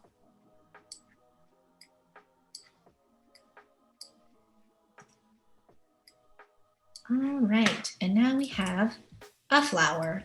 And I'm not too fussed on making it like perfect because that's not the point of it.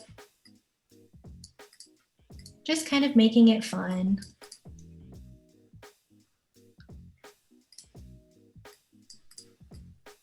Oop. But I would like to keep it proportionate, so maybe I should not have done that. Okay, now I'm gonna place more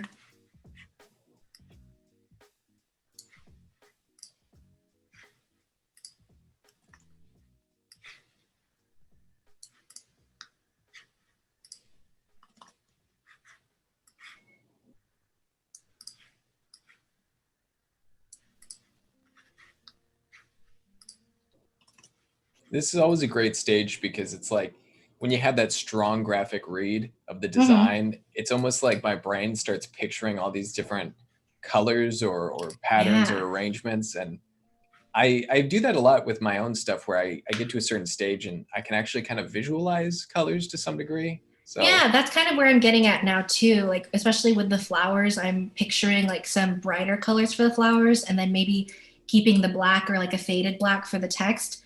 Yeah, I'm completely in the same headspace as you are when it comes to like the final touches of a piece. mhm.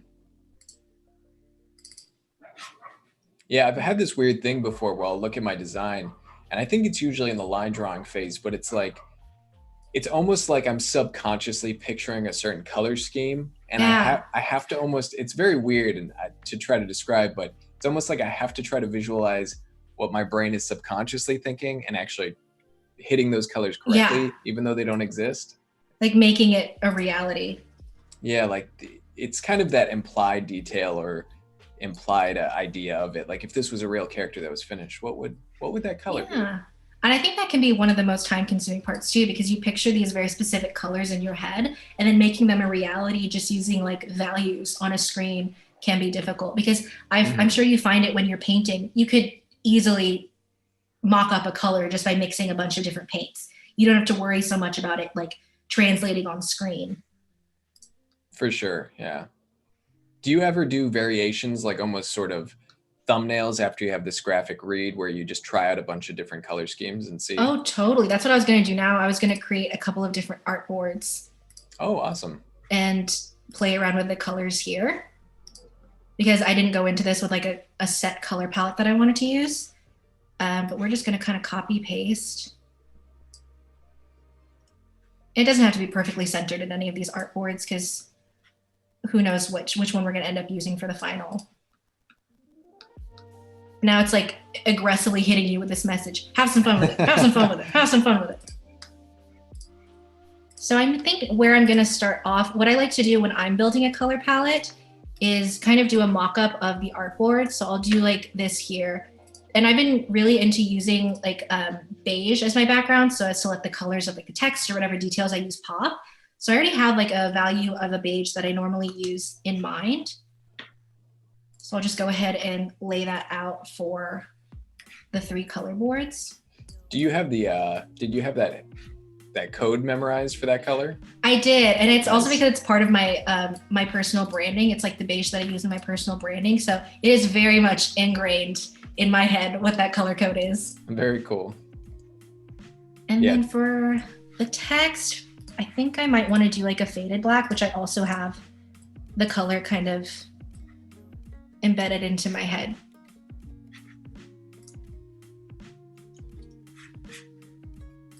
So you probably can't tell off screen or like in on screen rather what the off black value looks like compared to black, but you'll be able to tell more when I add a little bit of texture. Oh, okay. Because I find that if I'm adding like especially a grain texture to flat like full black, it looks a little more jarring than I need it to look. So we have 4 flowers. We have 5 flowers. I can't count. Numbers was never really my thing, so that's why I became an artist. Shapes over numbers is what I Shapes always over say. numbers. Another great t-shirt, Sam. We really should be keeping track of these. I know we're up to like 12 or something now. Truly. A hefty number, like enough to start a clothing line for real. We just have to scrub through both of these streams and collect them all. I know. We're gonna have to take notes. So many people would see that t-shirt and be like, shapes over numbers? What? Yeah, they'd be like, excuse me? You wouldn't get it. You look like a You- number person. You don't understand. You probably like math. And now I'm just kind of playing around with the color, like the little color spectrum here. I know that I wanted like a bright pink. And I'm liking the way that that's looking. And then I'm going to create another small, it doesn't matter what shape really. I just want to get an idea of what I want the inside color to look like. I think I want like a chartreusey yellow. Oh. Oh, Yeah, that's people in chat are definitely getting the groovy vibe from it now. I think those Yeah. flowers really It sell really that. adds to the groovy element for sure. Yeah. It's like even without the colors, you visualize that? Oh, 100%. I wanted a cool color just to contrast the warm color. So now I'm just kind of playing around, seeing what I like. Ooh, okay, I like that.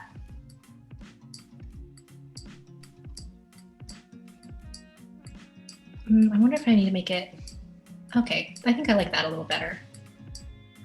Kind of a bright cobalt blue. So is this typically how you go about coming up with a color palette? And Yeah, normally this is what I do. I just kind of create blobs and see how they work together as far as color is concerned. It's a obviously very sophisticated process. I don't know if you'll understand it. It's funny because it's like, you know, kind of the same thing as painting. You put little swatches down next to each other, see how the colors interact, a little color composition type of thing. But it's interesting seeing almost like the Illustrator version with, you know, the shapes and everything arranged in that way. Yeah, pretty it's much, quite a contrast. Yeah, pretty much the same process or the same principle overall. Yeah, that's fair.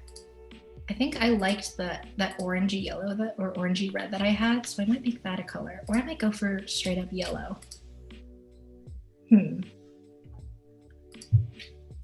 I kind of want to play around with to kind of tie the piece together a little bit, so maybe I'll instead use this color and make these main colors of flowers as well.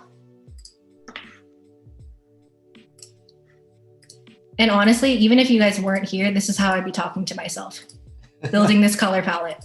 I'd just be like, maybe this goes here, maybe this goes there. Do you ever find, like, since I stream a lot, I find that even if there's no one in chat, or if there was no one in chat, being able to talk out loud, it somehow allows me to work through the problem easier, just saying it verbally. I find that completely, like, even because I think you can get caught up in your own thoughts if you're just thinking them in your head, but speaking that out loud kind of gives them a little more weight to think through, if that makes any sense at all. Yeah, no, that you pretty much summed up like kind of an abstract thought I've had. It's like it cuts through a lot of the stuff that's going on in your head, and it's like putting it out there in a concrete way. Totally. I don't know if I want to use the same exact color combos, but I'm liking how this palette is looking. We have a question from Jeff in the chat that says, do you ever use the Adobe color page? And Wade linked it down below, colors.adobe.com. Is that something you've used before? I used it before, yeah, especially if I find the colors in like a photograph or something really compelling, then I'll use that tool to kind of build a palette based on that, which is really fun. Like if you have like vacation photos or something where you want to create a piece like significant of that vacation or a place that you've been, that's a really fun way to create a palette. Or if you see like a particularly pretty like sunset or something, it's a really fun way to build palettes off of there too. That's a good idea. I haven't thought of actually using it to kind of base palettes off of existing photos. Yeah, it's super fun. But that's another thing that can get super time consuming. Yeah. You're like 20 hours later and you've created like 200 palettes and you're like, where has the time gone? Yeah, it's one of those rabbit holes. All right. If anyone hasn't seen that, you should check it out. It's pretty cool because I think it has different sort of color schemes you can go for, like monochromatic or analogous or complementary. So if you're wanting to kind of come up with some colors that work pretty well together and you don't quite know what to use, it's a pretty nice tool. Yeah.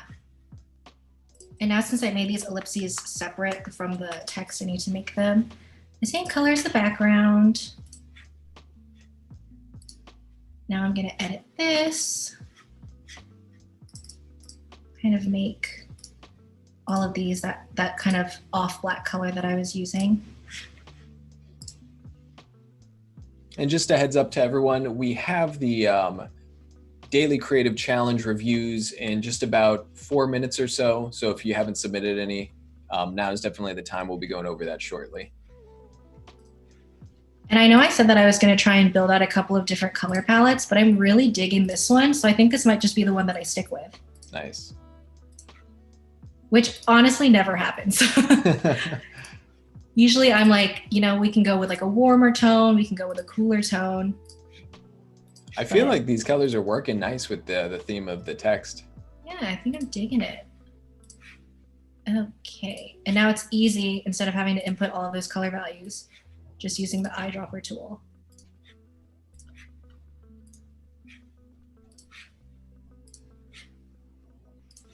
And I find this help, like just creating blobs and shapes and stuff with colors, especially with hand lettering, makes it a lot faster for you to kind of test out color palettes too, instead of having to go in and fill everyone and go back and forth or have like a million copies of it laying around with like different colors.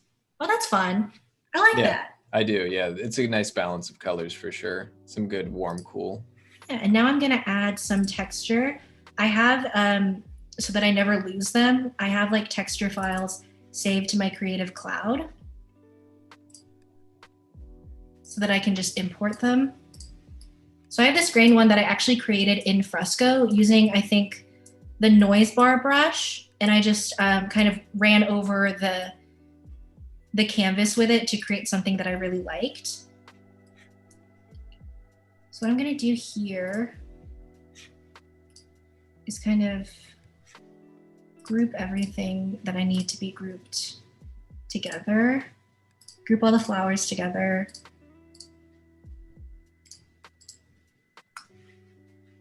Okay. And Awesome Lewis from chat, by the way, says your art is really good. Wow. Thank you. And that's coming from Awesome Lewis, so you know it's. So he's awesome, and so that makes me, by association, also awesome. I will take it. I really appreciate that. Okay, so now we're going to go ahead and open up a transparency window. And I know that a lot of people who usually would use like a clipping mask or something, but I find this a lot more free, and you can get a lot more, I was going to say freedom, but I just used that word, creating a mask using this. Make mask. Invert mask, and then we kind of, I really should have laid that on top. So we have that. Let me find that. Make mask, invert mask. What did I do? You'd think I'd never done this before, but this is my livelihood. This is familiar to me all the time. Ah, the irony. And just after I received that wonderful compliment, I'm like, I can't work anymore. Awesome Lewis is like, never mind. He's like, I take it back. I'm gonna actually just get rid of these. It's making the sideboard too full for me. So I'm just gonna delete them since I'm not gonna be working with them anyways. So that makes it a lot easier for me to select. I need to select this, and then the group of text, make mask, invert mask, there we go. Ooh, nice. So yeah, that's exactly what I was looking for. I wanted something that looked a little like a stamp. So we've got that going for us. I'm gonna do the same thing for the flowers, but I find with illustration, you kind of have to double up on the texture. So I'm gonna go ahead and input that, but I'm gonna copy and paste it so I have 2 layers of texture. But for the top layer, I'm gonna reduce the opacity down to maybe 25%. So it's not like full black. It doesn't show that much texture if you do that. This way, at least it just has a little more opacity, but it still gives that same kind of grain texture as the text. Group those together.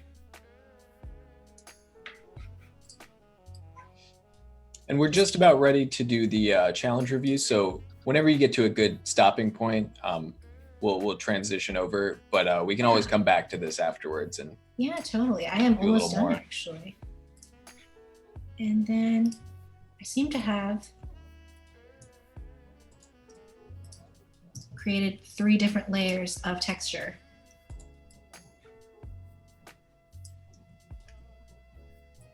So we're gonna do that, top layer, 25%. Group these together. Group. Put over. Make mask.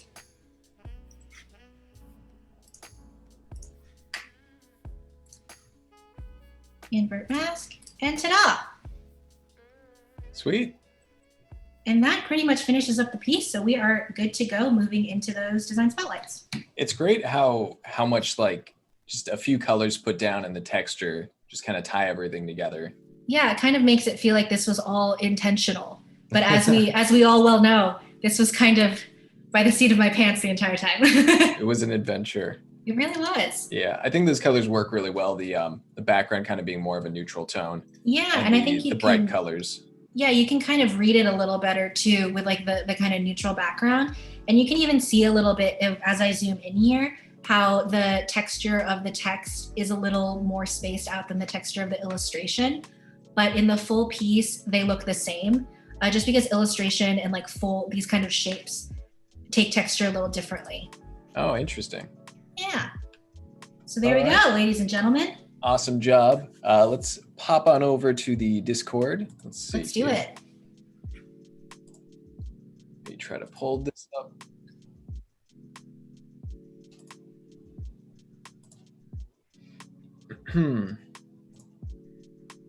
All right.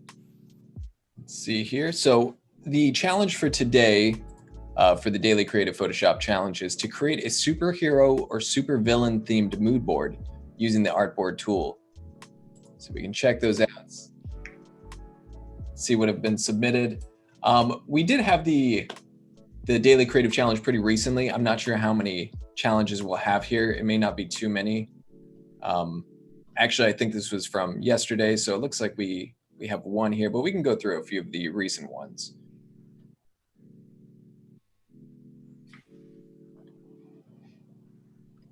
So we got Fairy here, who's got a few images. We got the color palette, so kind of establishing a color palette for the mood board that they're gonna have. Got the cools, sunset themes, I like that. And then a horror one, okay. Got a little image on color. Let's see, color will tell you everything in your image. Is it sappy, sad, happy, scary? Yeah, I mean, for sure, that's the great thing about mood boards is the color scheme is really gonna determine that kind of mood and feel of it and everything. So Fairy's got a couple of color guides here, kind of feeling out the mood board, playing around with different color palettes. So very nice, Fairy. Like I said, I don't think we have too many right here, but we can go through some of these other ones. This was from the previous DCC challenges. So every 2 weeks, we do a new set of challenges with a new host. These are really cool because everyone was kind of putting their zines together. Kathleen did the Daily Creative Challenges for making a zine last week. And the very end product was basically putting it together in a mock-up with an animation. So a lot of these ones towards the end here, we're seeing the final products. So this is really cool. This is from Cindy, by the way, putting these all together. Oh, that's really cool. Yeah, there was a different technique for each day. The zines were themed around a certain topic that was meaningful to the participant. And for this one, it's origami, as you can see by the different little origami pieces here and there. That's so fun. I really like this this kind of blur effect. We were doing some different motion blurs and such, and this kind of gives it like a disoriented feeling almost. Totally. Kind of makes you feel like you're a little like, for some reason, my initial instinct is like, maybe you're like a little too hot because I see like the palm trees. Like you're maybe having a little bit of heat stroke, but it's a really cool effect. Yeah, it's kind of like that mirage type effect when it's really hot out. Yeah, that's exactly what it is. Yeah, and I like how it focuses on this person. It kind of looks like it could be a show or movie where maybe they're spiraling out of control a little bit. But there's a bit of focus on him in the center where he's a little bit more sharp, which is nice. And then this was the punch out effect right here. I think I may have, commented on this one. I was just saying for this punch out effect, I've noticed for a lot of them, that shadow right there, getting that deep enough to really add some nice dimension and depth. That's what really, I think, punches that out. I think it works pretty well in the stars down here, but I think making this one a little bit deeper in the shadow could really... Yeah, a little cleaner. Yeah, it could give it a little bit more contrast and depth. But those stars look really good. Yeah, really nice like paper cutout sort of effect. And then we got Ted here. I think I'm not sure if he was. Let's see. Check out this. So this is the Daily Creative Challenge 12. So this is a cover image for the new challenges that we're starting here with Val. Oh. So this is kind of a little freestyle one. I like the depth there. Yeah, that's really cool. It reminds me a bit of like a Rorschach test. Oh yeah, the texture. Mm-hmm. Yeah, I like the kind of, it's grayscale, but the little accent. Yeah, little pops of red. Yeah, ties in nicely with the color of the text. For sure. Yeah, it's a cool little contrast there. We got Sue. I think we checked out Cindy's. Yeah, so this is Sue. Another animation of all the mock-ups put together here. Oh, that's so cool. Great texture in those illustrations. Yeah, there's a nice like cohesive kind of style between all of them too, which I really like. The sort of soft colors and delicate textures and shapes. I think I was going to say like a more muted but still like bright rainbow color palette. Yeah, absolutely. That's really great, Sue. The animation and the mock-ups look fantastic, and the designs work really well together. Animation is one of those things that I find the most intimidating. I've been really wanting to learn how to make like GIFs and stuff, but I just stand in my own way on that one. Yeah, I mean, it's cool to see that put it into that context where you can kind of see all the designs in a physical form and pretty much see the books like flip through from page to page. So it's a really great way to visualize those. It's a really helpful tool. And then this is from, sorry, I forgot to read the name. This is from Fanny. This is one of the blur effects again. That's really cool. Kind of like a backflip or a front flip. I think it's a backflip type of effect. Really cool. That's really fun. I like the doubling up of the image there. That gives it a lot of blur. Yeah, that does. I think I was saying in the feedback, if the line of the shoulder right here and the back of the head just got a little bit of like motion blur on it. Yeah, I agree. With all the front of it still being sharp, I think that would be a really powerful effect. That would.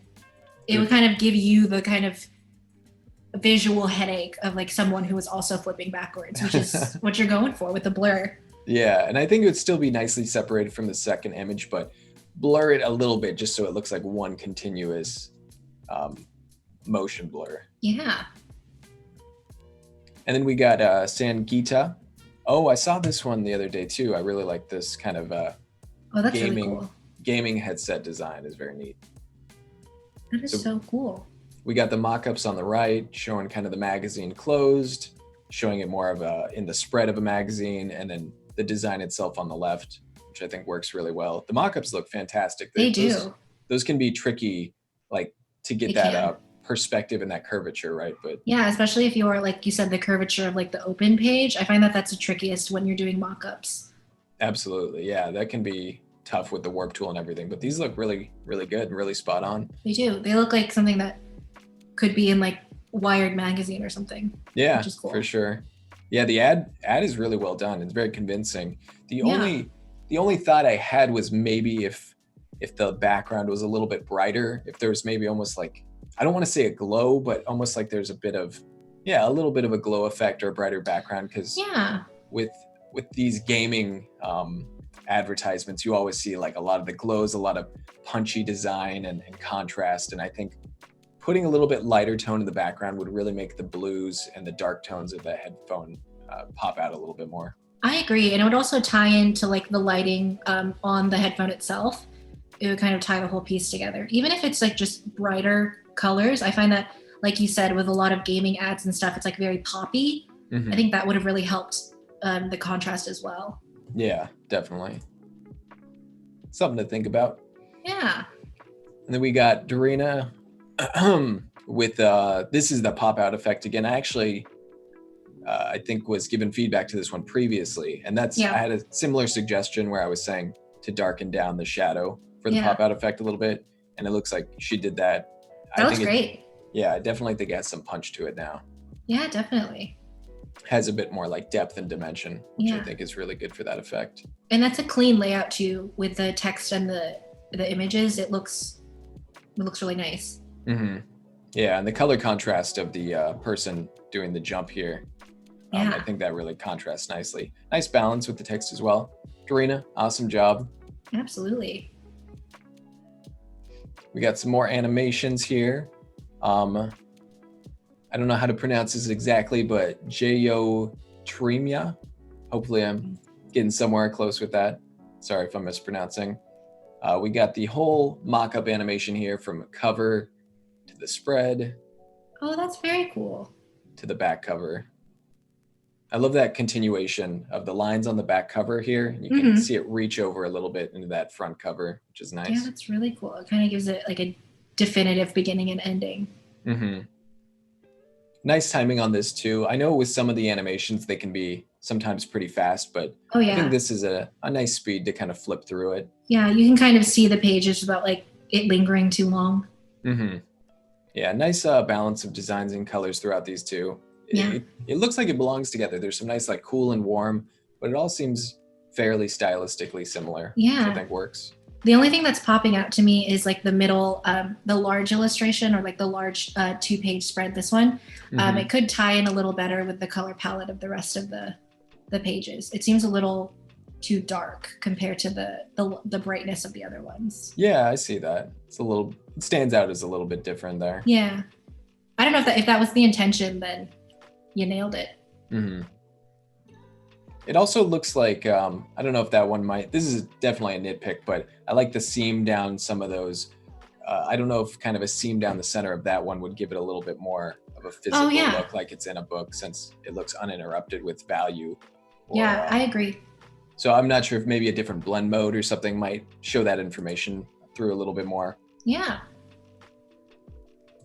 And then we got Diaz with Challenge 6.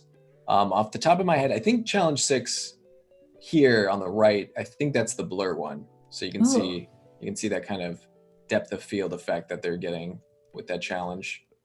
I'm into it. It kind of creeps me out a little bit though. I don't know why. I think it's just the doll. Yeah, it's that classic kind of slightly creepy. I don't know. Is it a creepy doll or is it just dolls are creepy? That's a great question, honestly. Somewhere in between. Are dolls just inherently creepy or is it just this doll? I think maybe it's like the colors a little bit. They're not like bright, happy colors like you might typically see. Or soft shapes. It's like kind of a rougher texture. But yeah. And I think it's something about these dolls in particular, like these ones that have like very realistic looking faces that do remind you of like Annabelle and stuff. Yeah, I mean, there's definitely an interesting mood going on here. The colors are a bit more subdued and the lighting is really interesting, but it's a nice controlling of the blur there to focus it in on the doll, and the background kind of fades out there. For some reason, it's reminding me of like an ASPCA ad where they show like the sad animals. Yeah. That's what I'm getting. For just $5 a day. Exactly. Sarah McLachlan slowly plays in the background. You could get this doll a new yellow dress. You can save her from her deteriorating body, it looks like. The only thing I would maybe suggest, and again, this is verging on kind of the nitpicky side, is I feel like the area directly around the areas in focus goes really out of focus. So maybe having a more gradual fade on this pillow, the area around the feet and right under the leg, it goes from like sharp to really out of focus. So maybe gradating that a little bit more with like a soft brush with the mask would get a more natural look in terms of the focus. I can especially see that in like where the hand is, because it goes directly from like full focus to like indiscernible. Yeah, that's a good point. And we got Abudallah here with their day 9 animation. Ooh, a little bit of. Oh wow, going like more frames here with turning the pages. That is some good animation. Even I didn't even catch it the first time, but the little character on the cover page moves towards you. Oh, I'm gonna have to see that in the next run around. As they're like running on the beach. Oh, I see that now. Yeah, that's cool. That's cool. Great use of color. Yeah, definitely. There's some nice contrast going on. Yeah, those like cutouts look clean too. This is very subtle, but like those 2 frames where the page is turning, if those ones were sped up a little bit more, but the amount of time you have on each frame for the page design was kept the same, I think that might be like a more natural turning of the page animation, like a little bit faster. That could be kind of cool. But that effect that you got with the dimension of the page is really nice. That is super nice. I am impressed by this animation. Yeah, that's cool. It's always fun to kind of see people take these challenges and maybe run with them a little bit more and Yeah. get creative with them.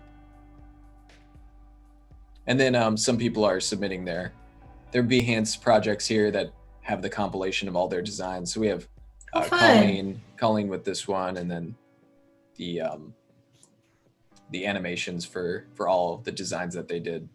Oh, that's a very cool one.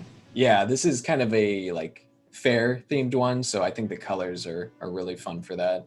Yeah, I love using like I don't know if I'm assuming Photoshop was used for this one, but that's one tool thing that I like doing on Photoshop is creating those like collages that look like cut out images from a magazine.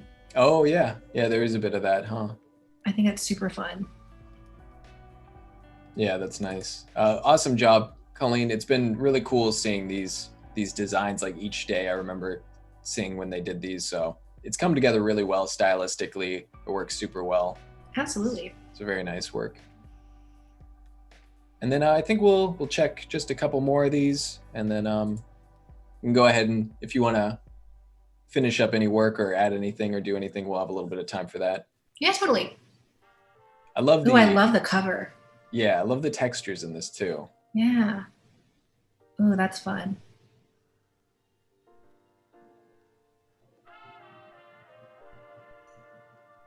Great use of type as well. Like the placement, it looks really balanced within the illustrations as well. Yeah, I'm really into that cover. I also really like this one design in the center of the brown background, that one right there with the cutout effect. I feel like they nailed that cutout effect with the depth and shadow. Yeah, now that you've been talking about like the shadows and especially around the edges, like I can see the difference between like a really clean one and then one that's like maybe a little fuzzy. Mm-hmm. Yeah, do you think the animation in this may be a bit fast? A little bit. I wish I had more time to spend on the pages. I feel like I'm not having enough time to take them all in, especially that double page design. Uh-huh. Yeah, I wish it was just like maybe like a frame or two slower.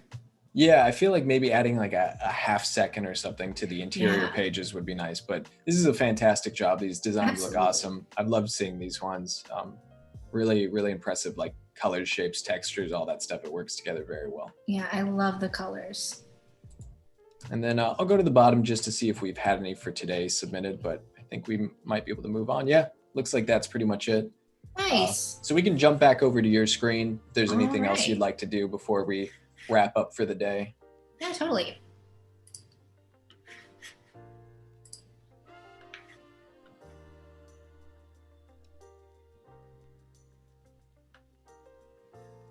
Right, since we have a little bit of time, I guess I'll go ahead and I can play around with like color palette a little bit, show you guys what I do to kind of get to a final product, even though I'm super happy with how this one turned out. Let's do it. I said that I was playing around with the idea of possibly separating color by strokes. Maybe I'll dive into that a little bit, see how I like that. I'm gonna use the same color background just because it's the easiest to kind of base colors off of. Gonna go ahead and select this. And are you talking about adding a stroke to the text?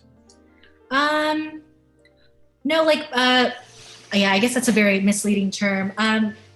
Breaking the letters down by stroke. So like for this one, I think I'm playing around with the idea of doing like a different color for this long rectangle, for this, the fill line, and then this rectangle as well. Oh, okay, understood. I'm gonna release that mask because I don't want this one to have any texture. Just kidding, they were both selected. Let me center that then. Great. All right, and we're kind of gonna do the same thing that we did with this one, where I'm gonna create a little mock artboard. I'll probably put it over here so it's easier to see. And then play around with some colors. I really like the kind of like sunset vibes that I was seeing in some of the works that you guys submitted. So I might be trying to play around with that a little bit. Did I create that? I did not. I was like, where did that shape go? There we go. And I'm not being too precious about these shapes. I know it might be making some people who are like OCD about using like squares or circles a little nervous, but apologies. Okay, I think I want to use kind of a more subdued pink than I was using in the first. Go from there. And for things where I'm breaking it down into like using multiple colors, I like to max it out at around 4. I don't know why, but I find that that's like as much as my eye can handle, at least, without it looking too busy. Whether or not there's any merit to that, I have no idea. Yeah, I always like to keep it as simple as I can in the beginning, because if I do too much too quick, I kind of overwhelm myself. Yeah, I think that's it too. You can definitely overwhelm yourself with color and also with options. I feel like if you don't give yourself like a limit to how many colors you're going to use, you could have like a palette of 50 colors. Yeah.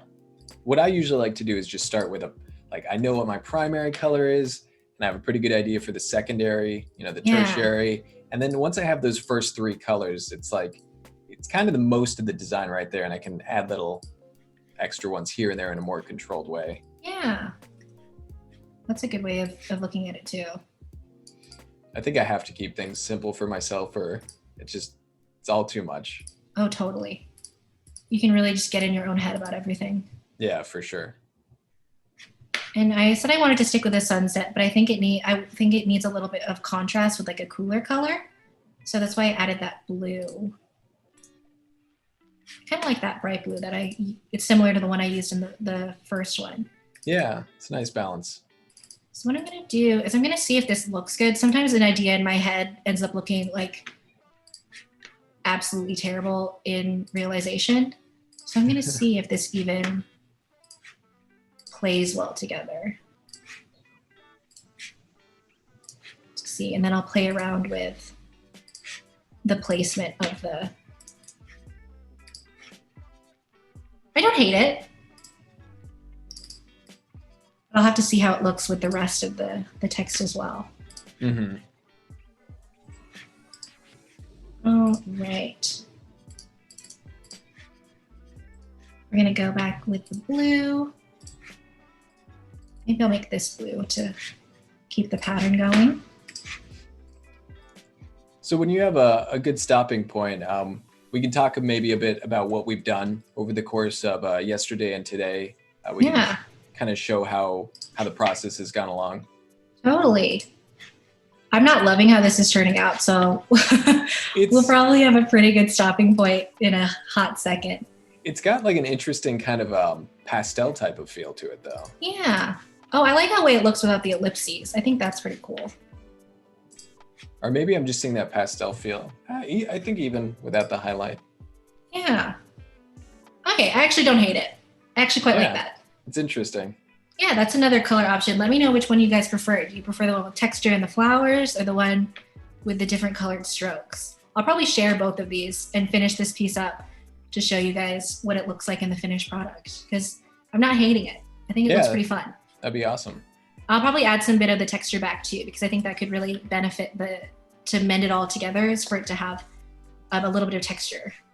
But yeah, I think I've had some fun with it, and I think this is a good place to stop. Perfect. Yeah, it's been a lot of fun. It's been kind of cool seeing how you approached it in the beginning and how it's gone all the way through the vector stage from Fresco to Illustrator. Yeah, so to just to give a little recap of what we've been doing over the past couple of days, if you missed yesterday's stream, I kind of started out with Fresco, doing the sketch there, using grids, using letter guides to get to a kind of outline sketch, which let me bring that back to the forefront. Let me get rid of this actually. This pink file that we are seeing here is what we ended up with after I went into Fresco and created this, kind of letting the letters build themselves, letting the retro type build itself out. And then we moved right into Illustrator, where I used a combination of the pen tool and a couple of useful tricks to vectorize the lettering and make it all kind of clean, make it look cohesive, make it look like the same font type. Then today, the finishing touches, I added in the flowers, I added in a colored background, which I'm going to go ahead and redo. Added in some fun poppy colors that tied in with the style of the text and the text message itself. Added in some texture, and you have yourself a finished graphic. Very nice. Yeah, this has been great. Rhianna, thank you so much for joining us. It's been a lot of fun. I really enjoyed seeing like this whole process kind of come together. If anyone in chat wants to see more of your work, where can they find you online? Yeah, so you can find my Behance profile. If you're on Behance right now watching the stream, it'll be linked in the description, or if it's just going to be behance.net/Rhianna Marie Chan. I'm most active on Instagram. You can find a lot of my work, a lot of my process work as well. My full name at Rhianna Marie Chan. You'll be able to find me because my name's very long. And if you want to see more of my work or get to know more about me, you can always visit my website, www.rhiannamariechan.com. Awesome. Well, Rhianna, again, thank you so much for everyone in chat who is here. Appreciate you spending some time with us. Yeah. Thanks for stopping by. We have more streams coming up after this, so definitely stay tuned and check it out. And we will see you all next time. Thanks, everybody.